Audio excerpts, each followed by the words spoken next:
Hello, hello, hello. Hello YouTube, this is your one and only one Best I Can Be one here with a continuation of the series I was doing called Beating the Big Three. Now for this session of Beating the Big Three, I thought I'd talk about windups. Windups to me are probably one of the easiest decks to side deck just because they have so much side deck against them. Now, that being said, a lot of people still struggle against windups. If they get a sacky hand, there's not much you can do about it unless you have one of the side deck cards I'm going to be talking about. Now, one of the best side deck cards is one of the best main deck cards. Now, what's that, kids? It's Effect Feeler. Effect Feeler is amazing this format. It's more broken than ever before. Effect Feeler, last format was amazing. Effect Feeler, the format before was amazing when it came out. I mean, why are you not main decking this card? I main deck 2 in almost every single deck I play. In some decks, I main deck 3. Now, the biggest reason why it's so good against them, as soon as they try to go Hunter to discard a card in your hand, you just Effect Veiler. -1 for no reason, basically, for them. They just paid it for no reason, and they're going to try to do it again. Or as soon as they try to go off on Zenmine, you Effect Veiler. There you go. Awesome. It's just easily one of the best cards just to keep in your main deck. Please, main deck Effect Veiler. What's wrong with you? Another good card to side deck, which will be number 2 on the side deck, is Maxi. Now, I know a lot of you do not own Maxi, and that's okay. Even though Maxi is really good, it's only really against windups this format. There's not a whole lot of decks that can just spam a whole lot like that. Even though Inzectors can, if you Maxi, they can just as easily stop. They don't have to special summon. Now that I'm saying Maxi, there's other cards that are really great against the deck. One of them being DD Crow. DD Crow's one of the best cards in this freaking format for side deck, and I don't know why people haven't been side decking it already.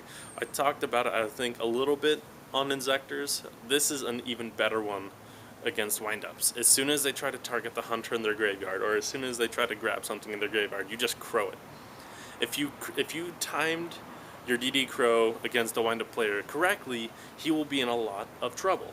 And when I mean a lot of trouble, it means he could possibly lose this game, like, right off the bat. A good windup player may not just instantly die, but a lot of them that are bad, which I notice there are a lot of bad windup players, will just instantly die from it. Let's see here. Card number 4 for your side deck. If you haven't been side decking it already against the Inzector matchup, you can even do it in this.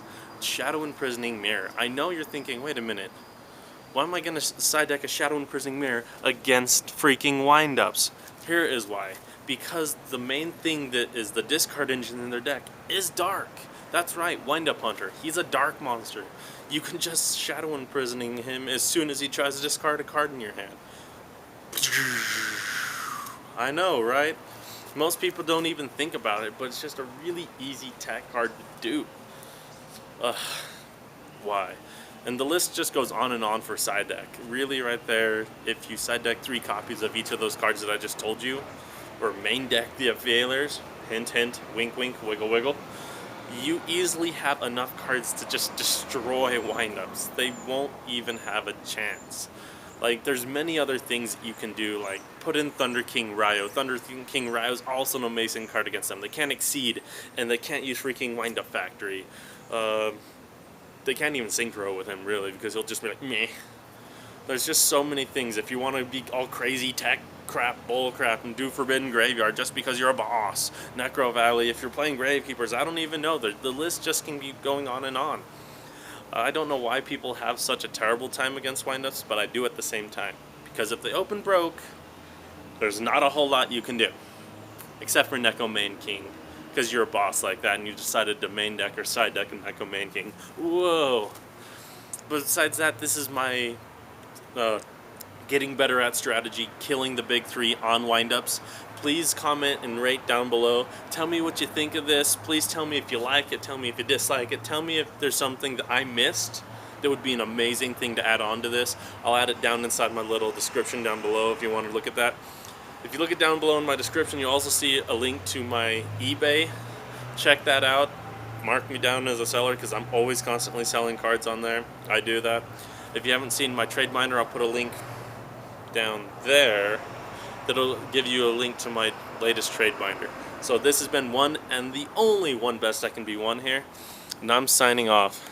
Peace, YouTube.